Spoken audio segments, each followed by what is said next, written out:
Women's tennis has Coco, Sabalenka, Swiatek and more. The men have Sincaraz at the Australian Open. With Coco Gauff, Aryna Sabalenka, Iga Swiatek and Madison Keys divvying up the 4 Grand Slam titles last season, women's tennis offers quite a bit more intrigue these days than the Sincaraz dominance in the men's game.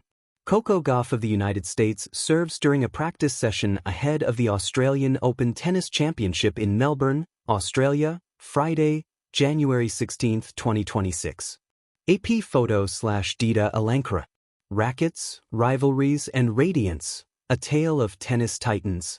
The Australian sun beat down mercilessly on Melbourne Park, painting the courts gold and silver, making the lines glint like they had secrets of their own. The air buzzed with anticipation, the kind that only the Australian Open could conjure, a cocktail of expectation, exhilaration, and the faint aroma of sunscreen mixed with freshly cut grass from the warm-up courts. Here, the women's tour had been rewriting its script, and the world was watching. Coco Gauff moved like a comet across the hardcourt. Only 19, yet carrying the weight of a legacy and a hunger that rivaled veterans twice her age. Her serves sliced through the air with precision, her forehands heavy and blistering, yet there was a fluidity in her game that made it almost poetic. Watching Coco wasn't just watching a match, it was witnessing a story unfold in real time, a narrative written in baseline sprints, drop shots, and perfectly timed smashes. Every point was a sentence, every rally a paragraph in her ongoing autobiography of ambition. Across the stadiums, Aryna Sabalenka roared. Literally. Some say her grunts could shatter glass, but those who watched closely knew it was the sound of controlled chaos, a declaration that she was here to dominate. Her game was a paradox, simultaneously brute force and subtle artistry. One moment, a 120 miles per hour serve thundered past her opponent. The next, a drop shot whispered across the net with the gentleness of a lullaby. She thrived in unpredictability, a storm contained within the lines of the court, and every fan secretly wanted to witness it firsthand. Then there was Iga Swiatek, the Polish magician. Calm, precise, calculating. Watching Iga play was like observing a chess grandmaster in sneakers. Every shot seemed premeditated, every angle exploited. Her footwork was poetry in motion, her mental game a fortress. While some players succumbed to the weight of expectation, Swiatek appeared to float above it, orchestrating rallies with a composure that could disarm even the most seasoned competitors. In her, tennis felt less like a battle of strength and more like a symphony, each stroke a note contributing to an undeniable harmony. Together, Coco, Sabalenka, Swiatek, and the constellation of rising stars like Jessica Pegula, Ons Jabeur, and Maria Sakkari created a tapestry of excitement, each match a vivid portrait painted in sweat, skill, and resilience. The women's tour was no longer just about victories and rankings. It had become a stage for personalities, flair, and storytelling. Fans didn't merely cheer for winners. They celebrated warriors, innovators, and performers who turned tennis into an art form. And yet, just as the women's side dazzled with brilliance and drama, the men's tournament offered its own curious spectacle.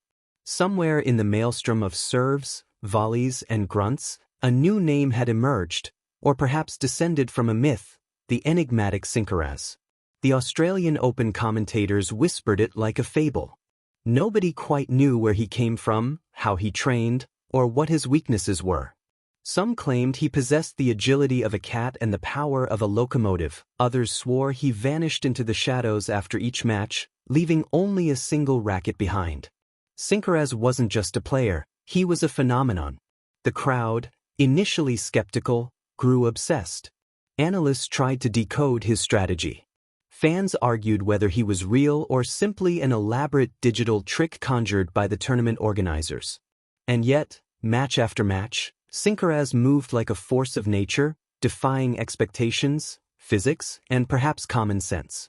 Against him, even legends struggled. Against him, games felt more like epic duels than competitions. Back on the women's courts, the drama continued unabated. Coco Gauff faced Sabalenka in a match that seemed almost fated. The ball zipped, thundered, and floated as the two traded ferocious baseline rallies. Coco's agility met Sabalenka's power. Every ace, every drop shot, every daring attempt at the net was a declaration. I belong here. I can win. I can rewrite history. Swiatek, meanwhile, prepared quietly for her semifinal, a shadow of focus and quiet confidence, ready to dismantle any opponent with the precision of a scalpel. The contrast between men and women's tennis that year couldn't have been starker. Women's matches were a kaleidoscope of personalities, styles, and strategies, each encounter a narrative packed with human drama and emotional depth. Men's tennis, on the other hand, had entered a zone that straddled myth and legend, where a single player, Sincaraz, became a story unto himself, a riddle wrapped in an enigma, turning the sport into a half-fantasy, half-reality spectacle. Spectators noticed the irony. The women's side had the tangible excitement of real competition, rivalries that could be studied, strategies that could be analyzed. Yet the men's side had an unquantifiable allure, a mystery that could not be measured by stats or rankings. People joked that watching Sincaraz was like attending a magic show, where the magician might not even exist but the illusions felt astonishingly real.